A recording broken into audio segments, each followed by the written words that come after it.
Mona, c'est un roman qui raconte l'histoire d'une petite fille de 10 ans, Mona. Mona, elle est menacée de devenir aveugle et elle a un grand-père merveilleux, qui se dit que si d'aventure elle plongeait dans une cécité définitive, eh bien il faudrait qu'elle ait dans les yeux toutes les beautés du monde. Et c'est pour ça qu'il l'emmène dans les musées.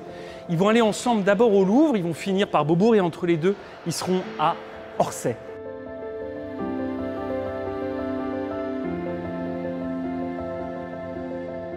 Au musée d'Orsay, il y a notamment ce tableau de Van Gogh devant lequel Henri va donner une leçon qui est à la fois une leçon d'art, mais également une leçon de vie.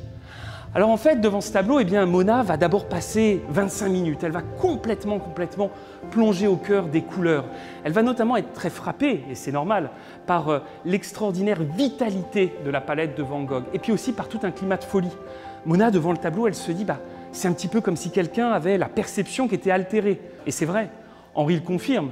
Van Gogh était quelqu'un qui avait un problème d'addiction à l'absinthe, la fameuse fée verte. Et puis c'est quelqu'un qui avait également une sorte de crise schizophrénique de temps en temps, ce qui peut peut-être se voir dans les deux chemins qui se séparent.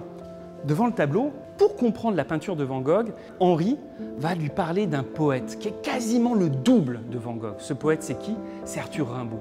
Et en fait, devant l'œuvre, il y a plus ou moins deux leçons qui vont se manifester. La première, c'est une phrase de Van Gogh qui dit « Il n'y a rien de plus artistique que d'aimer les gens ». Et la deuxième, elle est tirée d'un poème de Rimbaud. Rimbaud écrivait « Il faut fixer des vertiges ». Je fixais des vertiges. Fixer des vertiges, pourquoi?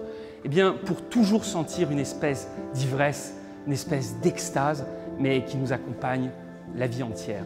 C'est ça la leçon de cette église à Auvers, c'est ça qui permet à Mona de capter un peu plus de la beauté du monde.